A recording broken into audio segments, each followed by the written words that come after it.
The music industry changes incredibly quickly, and it is absolutely imperative that as an artist, you stay at the forefront of trends, of changes, of consumption habits, and of strategies that will ensure that you get your music heard. We cannot be using strategies from 2021 or 2022 moving into 2024 because everything is changing and those strategies are already out of date. And there's some big changes to the music industry coming up in 2024 that will ensure that if you don't stay at the forefront of your game, you're going to get lost in the noise. So today, I'm going to give you my 10 predictions for the music industry for 2024, and more importantly, what you can do from today moving through 2024 that will ensure that you not only get your music heard, but you stay ahead of the game.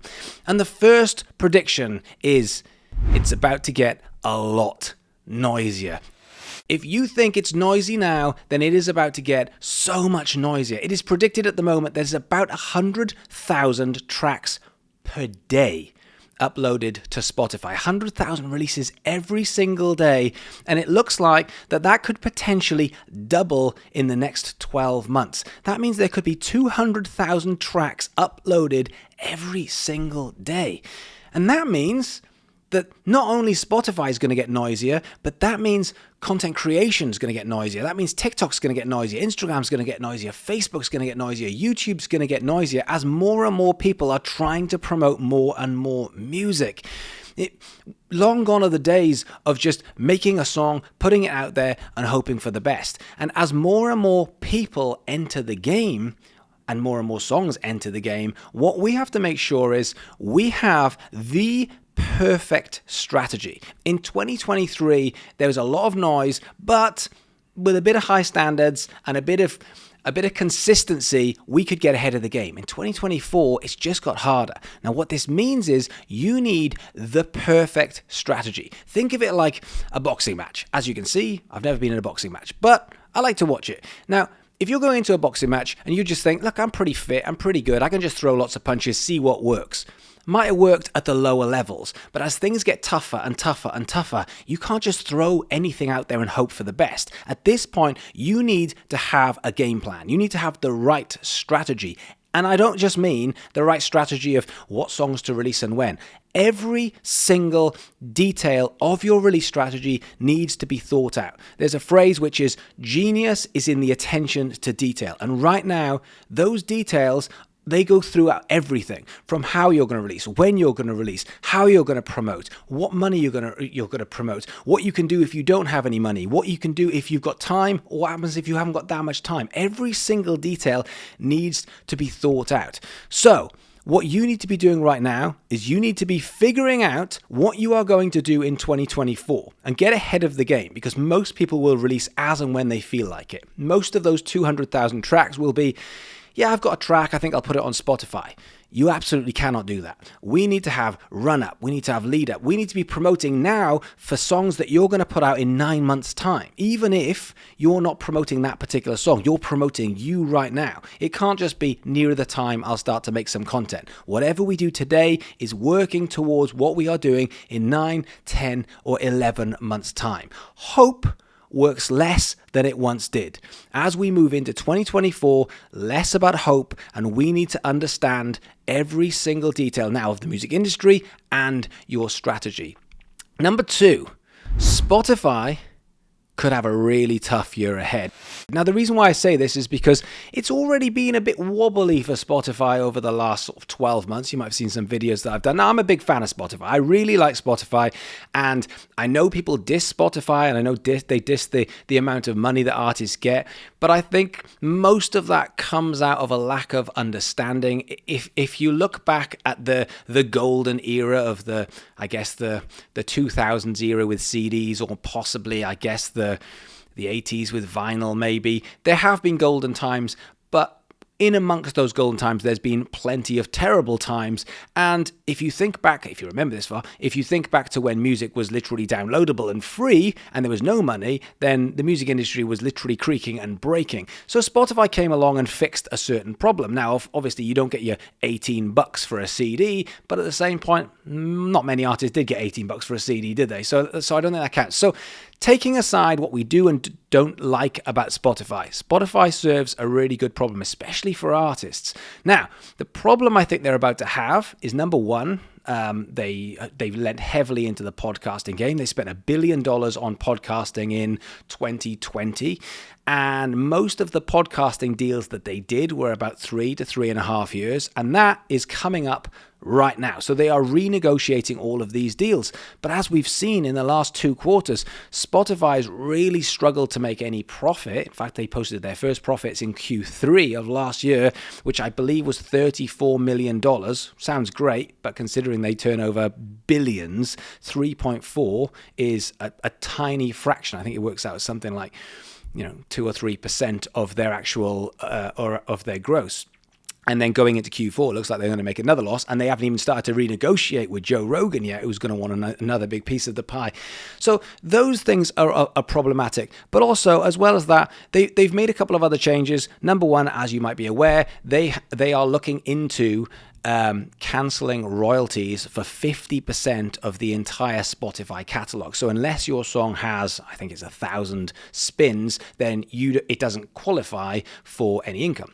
Now, that's a lot of songs on Spotify. And as 200,000 songs eventually start getting released onto Spotify per day, most of those won't get the royalties. Now, that's a way Spotify is playing a game. But as other DSPs start to figure out ways that they can take a piece of the puzzle, number one, by paying artists for a start. Number two, if they look at things like playlist pitching, which you can't do on most of the other DSPs, but you can on Spotify, which is very, very helpful for DIY artists, for artists that are coming through and working on pitching their own music to their own playlists. This is going to start to just take little bits of shares away from Spotify. Now, when it comes to things like pitching and advertising and royalties, all of these things, Spotify up until now have had, I would say, they've been at the forefront, obviously, for all DIY artists. Now, what you need to do is you need to watch out for other DSPs who are going to allow playlist pitching, because as soon as that happens, I believe that is going to open the door for a lot of artists to start really pushing away from Spotify and pushing into those platforms. Now, they've already a couple of platforms that have already tried it, and they're trialing it. Tidal, I believe, are trialing it at the moment. So, I mean, for me, I feel like that's the thing that they should do if they want to take the lion's share away from Spotify. And as soon as that happens, I think there'll be a big push. So from that point of view, I think Spotify could have a tough year. On top of that, you've got cost of living. People are pulling back from subscriptions. Spotify are going to have to put their subscription up again if they want to try and make any money, which they've already done in a few countries. That hasn't gone down particularly well. So tough year ahead for Spotify. Number 3, content creation is changing, and going into 2024, we are going to see a very different look for content creation in 2024. Now, let me explain what that means. In the terms of micro content, and I mean TikTok, I mean Instagram Reels, I mean Facebook Reels, I mean YouTube Shorts, these types of content get you the most amount of free organic reach. If you put a picture on Instagram, it will be seen, but it won't be seen by potentially millions of people, or even thousands of people, or even hundreds of people who don't know who you are.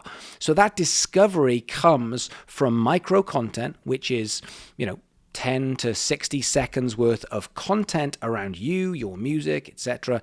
And the last 18 to 24 months, that has been at the forefront of most labels and DIY artists' approach to their music releases. That's where we can get attention. It used to be go on tour and try and get in front of people who haven't seen us. Now it's, hang on a minute, I can make a 10-second piece of content, and if I do that really well, I could potentially get 50, 60, 70,000 people to see it. And if I can do that every day, that's a lot of people who potentially are going to hear about me as an artist, who are going to hear about your music.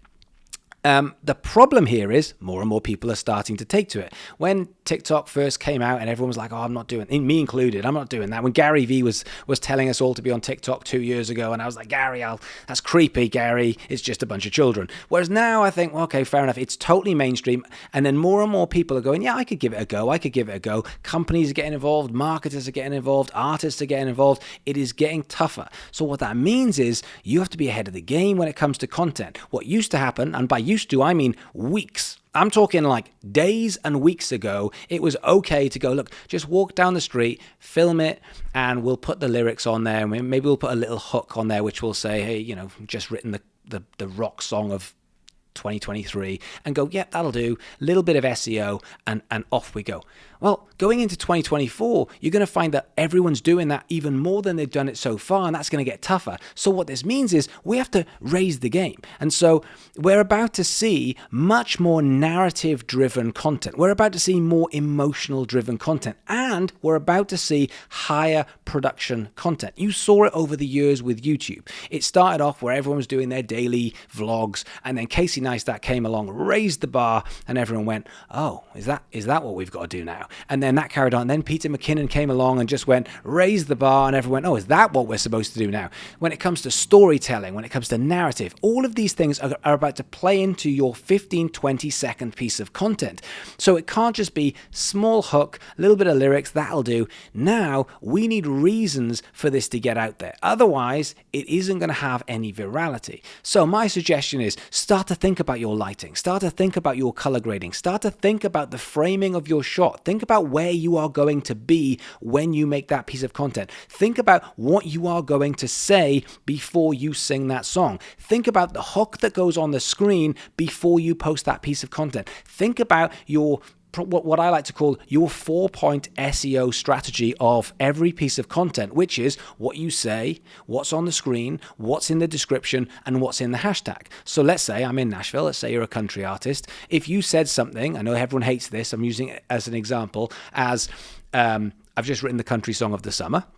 And artists go, cheesy. And I go, yeah, I know. But I just got country song or country artist into what I said, into the screen, into the description, into the hashtag. And potentially, I've just gone from 200, 500, or 1,000 views into 100, 200, 300,000 views if we can nail the narrative, the look, the production, the color grading, and the SEO at the same time. So as things progress into 2024, what is absolutely key here is that you are not trying to make content that worked at the beginning of 2023. This is 2024 we're going into, and this is a whole new ball game. So you have to raise your game. So right now you need to be looking into what does that mean and how can you improve your content. Number 4, we will see a huge rise in long-form content. Over the last 18 months to 24 months, the onus has very much been on micro content, 10, 15, 20 seconds, this mind-numbing scrolling to just give me something for a couple of seconds to just distract me from life. And on top of that, you've got creators like Mr. Beast who've basically changed the entirety of YouTube, because nowadays, not only have you got to think bigger, but you've got to think faster, you've got to have a million different edits from everywhere, and it's just distraction, attention. It's so difficult nowadays to be able to cut through the noise on YouTube doing that kind of stuff. And what's happened is we are starting to see the exact opposite. We're starting to see people who are saying, hang on, I don't want that. I don't just want an edit every 1 second.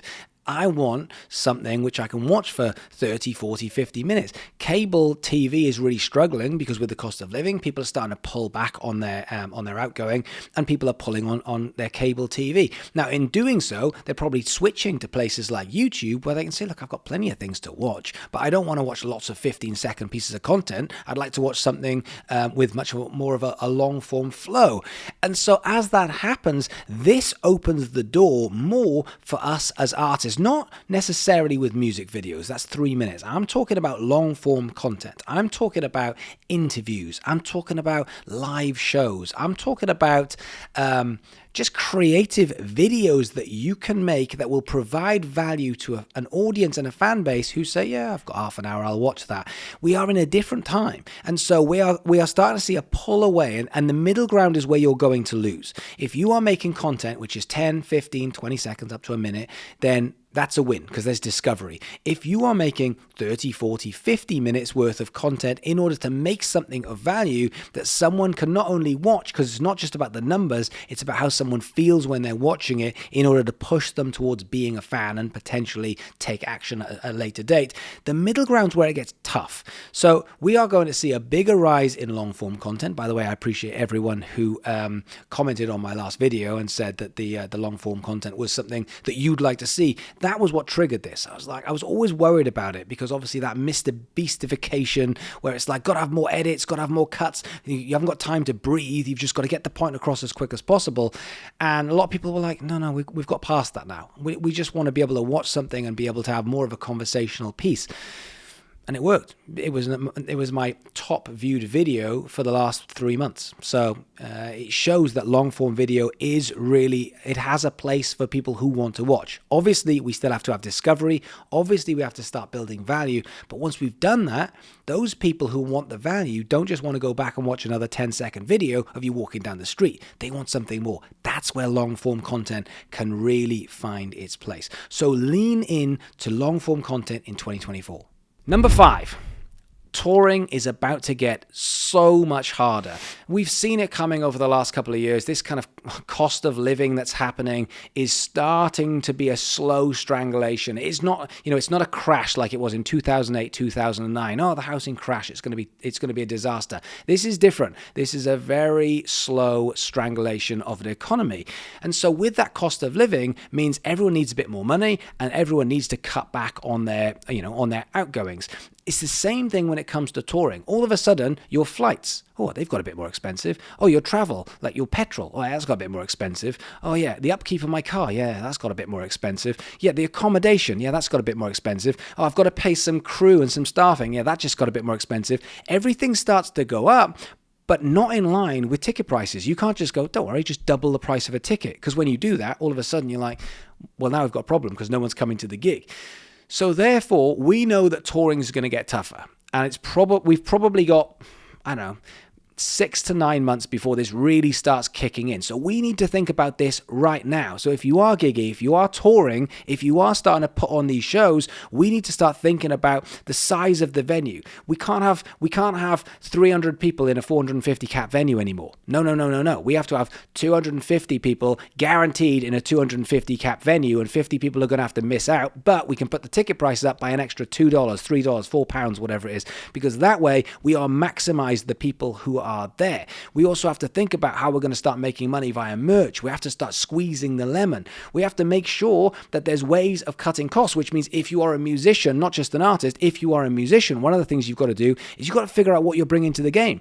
Yeah, okay, you play bass, but if you can sing backing vocals at the same time, maybe play a bit of keys, maybe you just saved that artist, you maybe just saved them a couple $100 per show. That is a huge amount of money when the margins are so tight. So from a touring point of view, maybe we have to lose the ego. And this is where musicians are going to struggle. But maybe you have to have some stuff on track and say, look, for the next year, while things are tough, I still want to tour. I still want to get out there. I still want to play. But I can't have all my 5, 6, 7 backing musicians. So I might just have 3 or 4. And I might have to have some stuff on track. People are going to say, oh, I hate it when it's on track.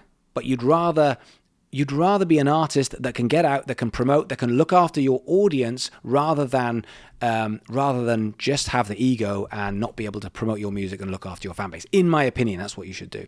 So touring's about to change. You need to start thinking of what you can do. Even things like online concerts and things that you can do to start to push the needle forward as things get tougher. Now, the next thing is AI. Obviously, we're about to see a big shift in AI. And we know that AI is really coming into the forefront of every industry.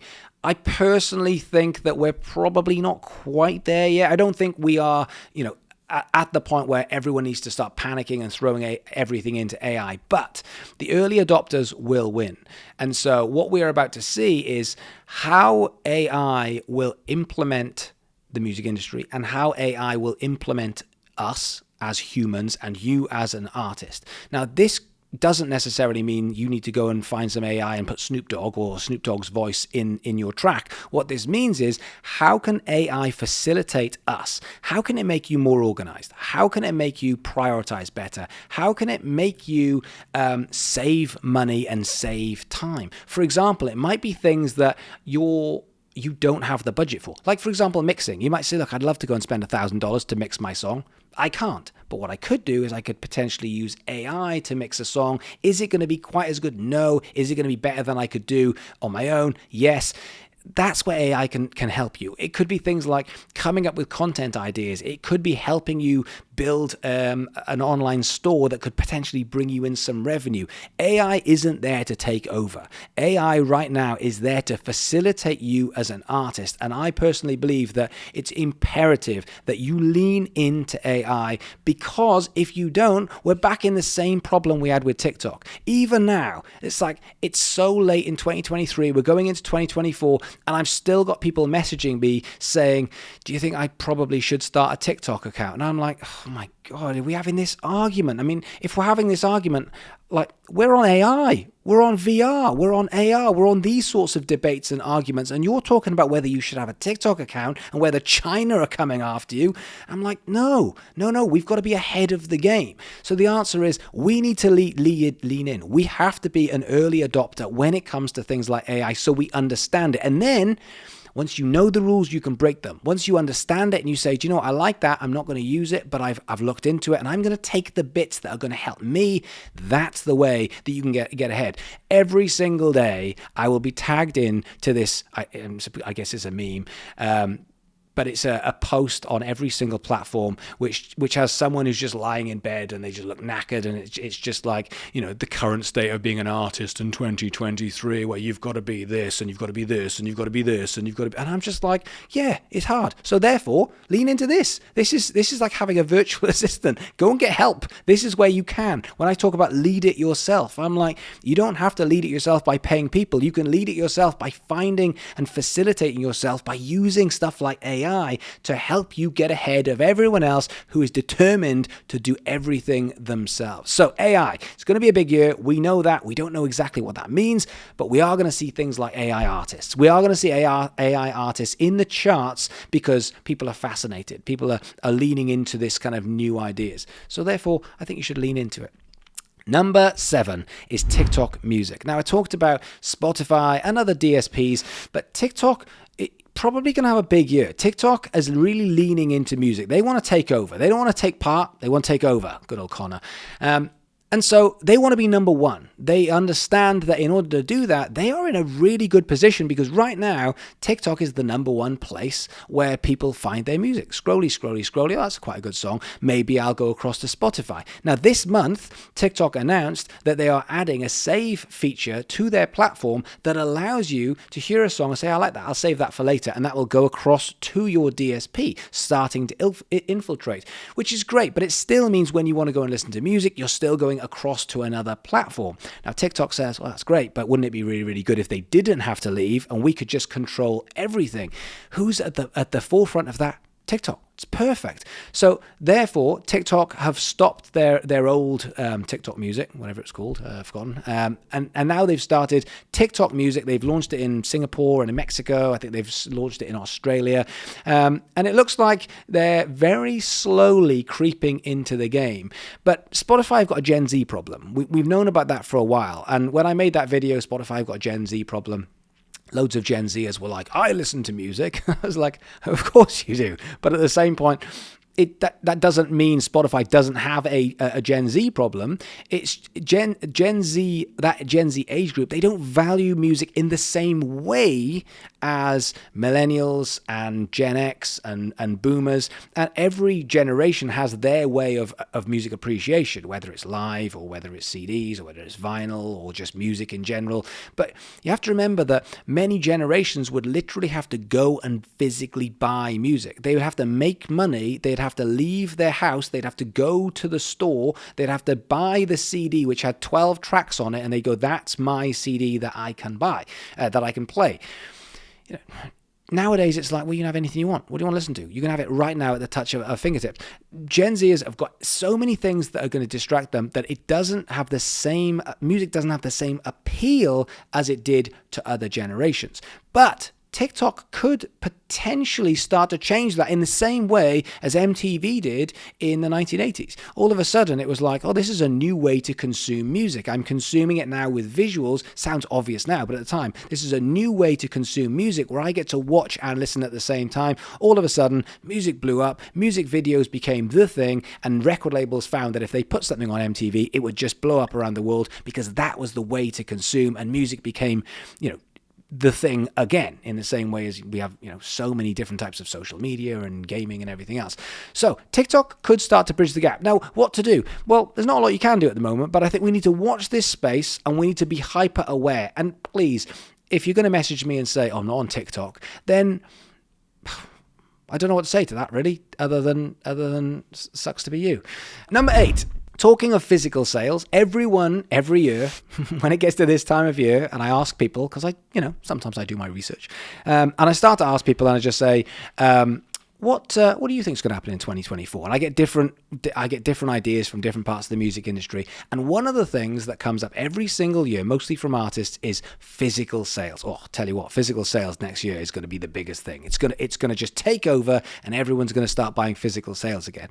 And I think it's been the same for 10 years. And physical will always have that slight growth because of the nostalgia, but I'm just not buying it. I don't buy that physical, whilst it will grow, I don't buy that it will be the be-all and end-all. And the reason for that, excuse me, is because we're trying, we don't have CD players. Like, do you remember a time when your car had a CD player?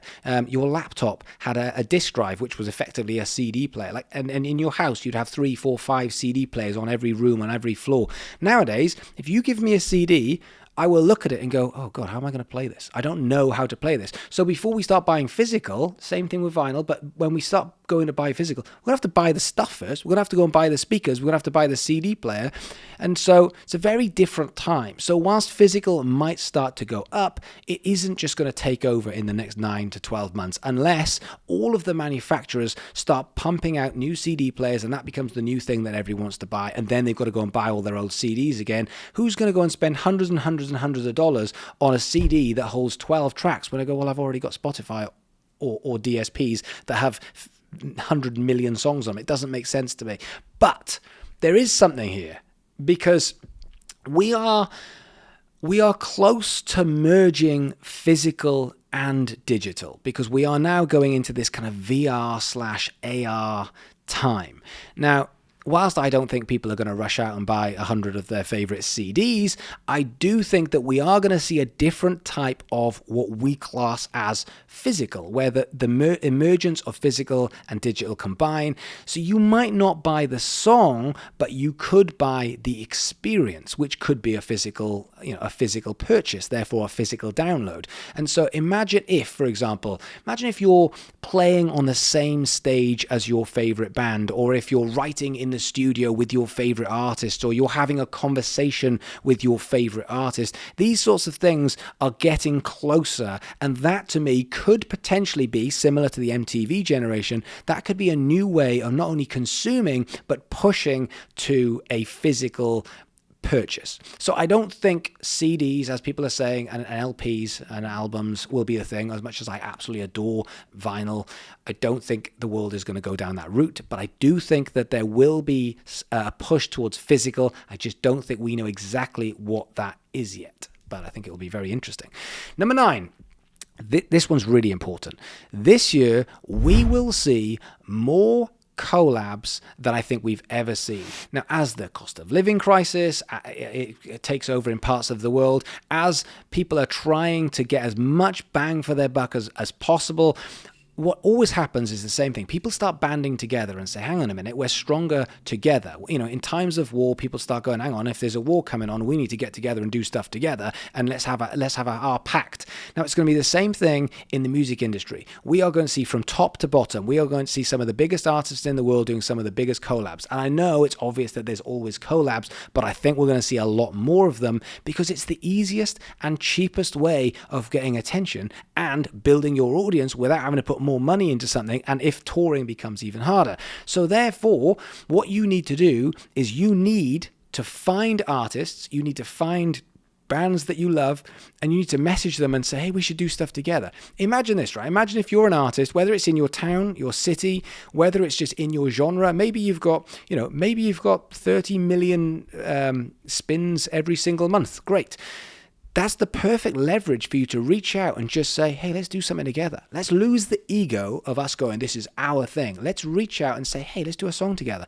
Nowadays, recording can be a lot cheaper than it has ever been. Making content can be cheaper than it's ever been. So therefore, reaching out and saying, hey, let's do a song together. Even if, imagine this for a scenario, even if you take your catalog of songs and you take the stems, i.e. you take the vocals off, and you reach out to someone who is up for doing a collab and say, I'm just going to re-release something. And the way we're going to do it is, I'm going to send you the stems. You are going to sing your verse, not you're going to sing my verse. You're going to sing whatever lyrics you want. I want to hear it, obviously, but I want you to sing your verse. And then what we'll do is we'll harmonize over the chorus. And then I've got my verse, and we'll re-release it as a 2024 version. And now what we're doing is we're taking an asset from the past and we are making it into something new. How much does that cost? Nothing.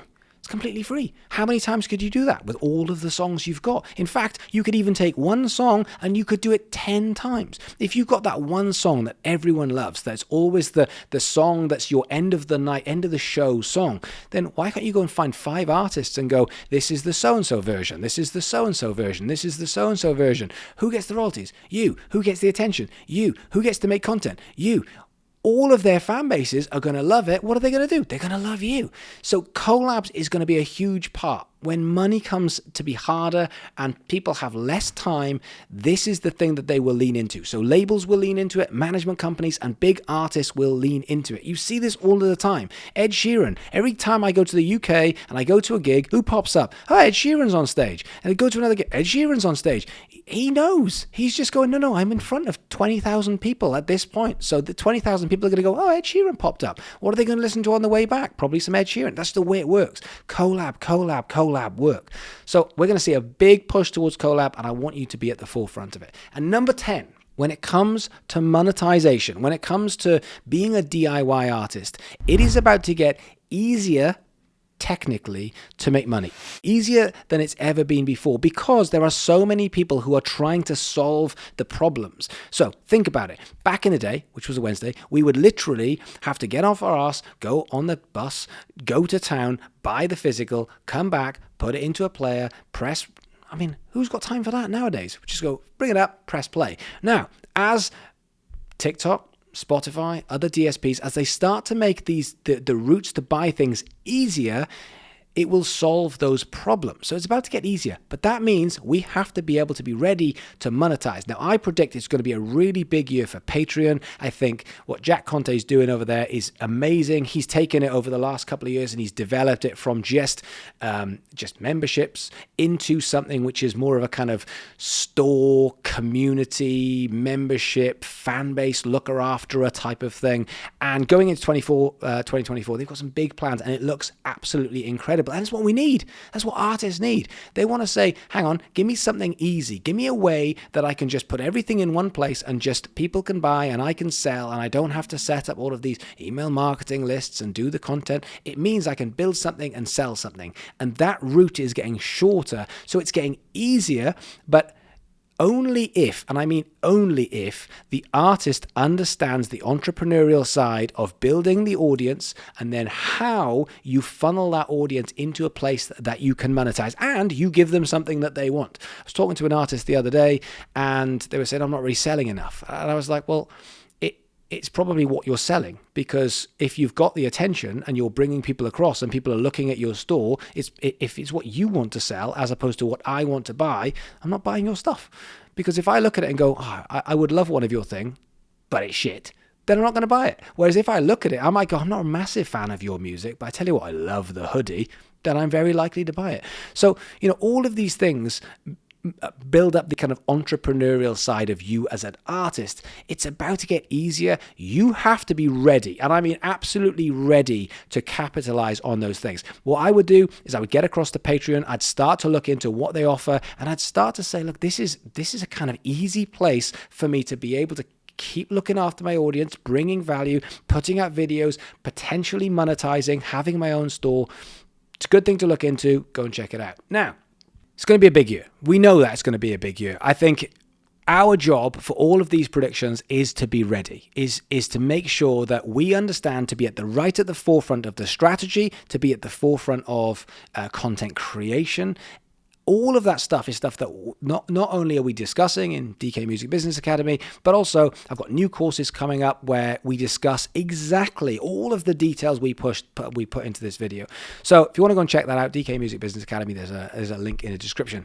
On top of that, what I want to know from you guys is, what do you think? What do you think? Give me some outlandish, crazy predictions for 2024. I would love to hear it, because then I can go and do some research and I can go and learn as well. So give me your prediction in the comments below. Also, thank you so much for all the kind words on the last long form video that I did. I was a bit worried about doing more long form unedited, but I do think long form videos now, long form videos is a big part of this. Long form videos are making their way through. I think we'll see more long form content than short form, as Mr. Beast style content starts to kind of get a bit boring. How many islands can you give away? Anyway, thank you so much for watching, and I'll catch you guys soon.